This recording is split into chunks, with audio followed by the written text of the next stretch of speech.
Welcome. In this video, we will discuss about the recent discussion regarding the LOYA Jirka and what kind of things have been discussed over there.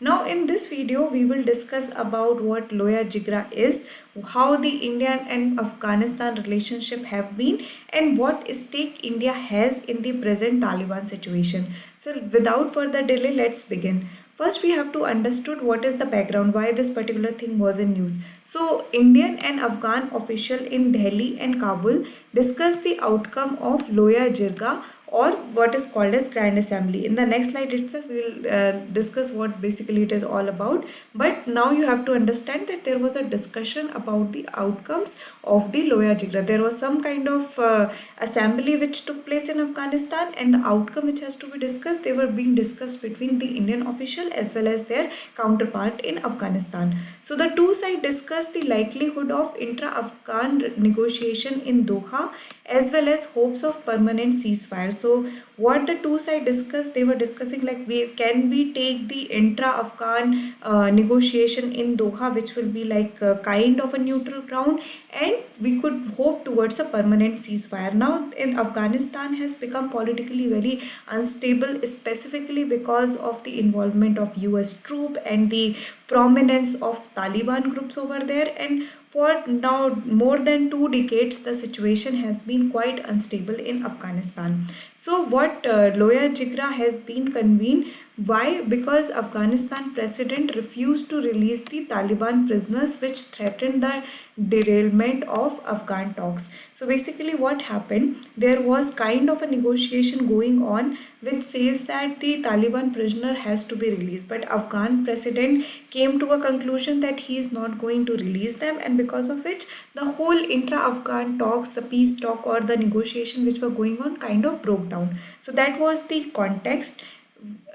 What it went ahead and what were how the release of Talibans were formed. It was conditional. The Taliban leaders were have to ensure the government Afghanistan as well as the US and other parties who are involved in the negotiation conversation that these prisoners will not join the Taliban group, they will not try to support the violent acts, and they would be released only on those conditions. So this was also contingent on the reduction of the level of violence by Taliban. So it has been like the prisoners of Taliban will only be released when there is a reduction in the level of violence as well as humanitarian ceasefire. So what the Afghanistan government was talking about, that we have to go towards a humanitarian ceasefire because presently we are also under the pandemic and civilians should not get hurt during the transfer. So that was some of the condition, but finally Afghanistan president decided not to release the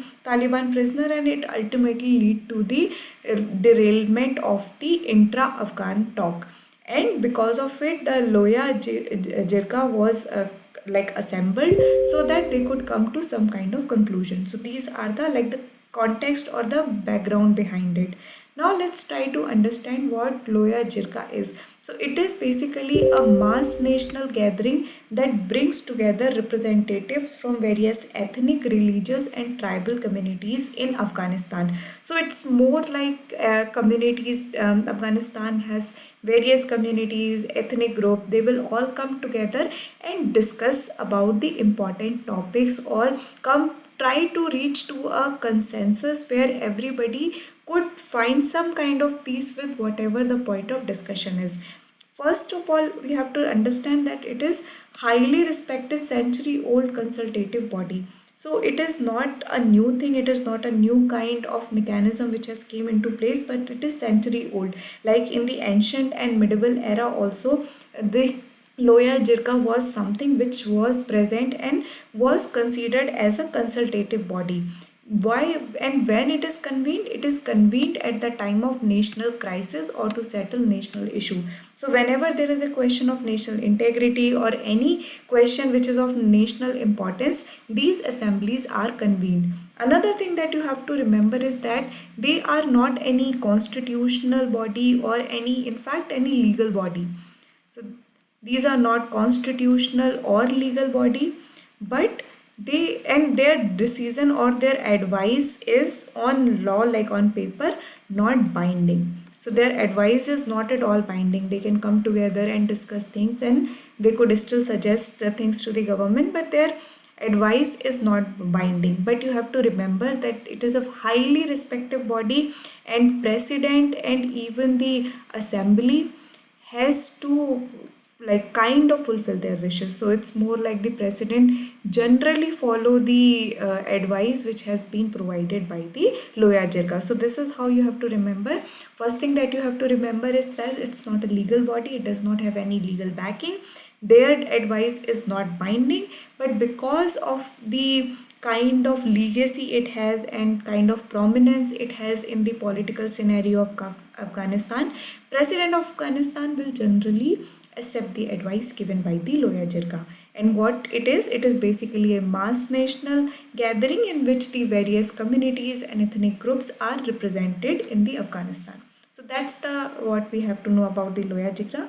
Now let's also try to understand how the relationship between India and Afghanistan has played out.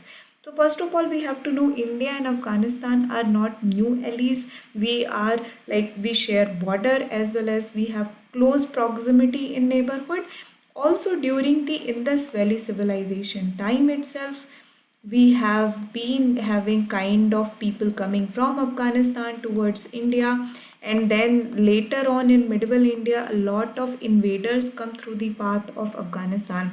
So if you have been reading history, you know that Mahmud Ghazni and your even the what we have the Delhi Sultanate, they have all came from the Afghanistan. So the ties between India and Afghanistan goes way back. The Silk Route itself was the connecting point between India and Afghanistan. Now coming back to the modern world, and when India and got independence and Afghanistan become a different country, India in fact was the only South Asian country to recognize the Soviet-backed Democratic Republic of Afghanistan in 1980s. So in 1980s, Soviet, which is like the USSR, later it got disintegrated. When in 1980s they came forward, India was the only South Asian country which recognized the Afghanistan as the Democratic Republic of Afghanistan.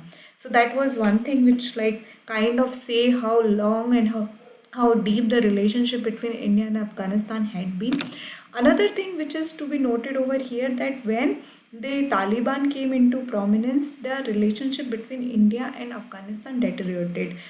Many like India was not in favor of having any kind of conversation with Taliban's because it considered it as a terrorist group, and Indian philosophy is about not to be on a negotiating table with the terrorist. So that was why the relationship deteriorated between India and Afghanistan during 90s. But then India aided the overthrow of Taliban and became the largest regional provider of humanitarian and reconstruction aid to present day Islamic Republic of Afghanistan. So what we have today is the Islamic Republic of Afghanistan, and India is considered as the one of the largest contributor of humanitarian and reconstruction. So humanitarian clauses, so it used to send relief packages, and then it is also constructing. So if you know, it is constructing the Buddha structure which has been like bombarded by the Taliban. Then also the Parliament of Afghanistan was also created or also being constructed by the funds aided by the India. So India is one of the largest contributor in terms of its reconstruction, which has been wreaked havoc by the Taliban or other militant groups in Afghanistan. So that is one of the thing, like eventually India has come around, and if the relationship have become better, and India is considered more of a country which is trying to help Afghanistan to reconstruct itself. So that's how things are at present. Now from the geography point of view, you know, India share border with Pakistan, and there is a Durand line conflict between Pakistan and Afghanistan. So how the border of India is, so if you see, India border with Afghanistan is actually around the very prominent area over here, and that is the Durand line. At time this is also considered as the part occupied Kashmir, and because of it, like the actual border sharing between India and Afghanistan is kind of nil, but this is disputed, and Afghanistan is still considered as a neighbor of India, and Afghanistan was the last country to join the SARC. So Afghanistan joined SARC at the later point in time, and now it is considered as the member of SARC. And also it is considered as when you are reading about the neighborhood of India, Afghanistan is considered as the neighborhood. So these are few things which are there from your geography point of view. Now, Afghanistan is a strategic investment for India. You have to remember that when India is providing the funds for Afghanistan, it has some strategic importance. So India has made a lot of contribution for the rebuilding or reconstruction of the country. It's more than about $3 billion, which is like a huge sum India has contributed in different projects. It has trade about $1 billion, which is mostly again India exporting things to Afghanistan. Then it has 20 billion projected development expenditure of an alternate route through Chabar. So if you have been following news, recently Chabar port was also in news because Iran has decided to drop it from like the Indian participant in the rail project of Chabar. But what India had been trying to do is through Chabar from Iran to Afghanistan to India, the trade route could be settled where we could reach the Central Asia. The problem was this whole setup was provided so that India could bypass Pakistan, which has kind of become a hindrance in India's approach to Central Asia. So Afghanistan is very important from that perspective also, India's reach to Central Asia. Now it also support the Afghan National Army, bureaucrats, doctors and other professionals for training in India. So it also provide the human resource development or the human resource training to the doctors starting from the army to bureaucrats to doctor, so that the Afghanistan could become a more strong nation with strong fundamental. So all these things are strategically important to India, and it's trying to have a major role in the basic what is happening in India and Afghanistan bilateral relationship. Now in this relationship there is also a very important player which has been in the conversation is the US. So we have the US, Taliban and Afghanistan peace talks.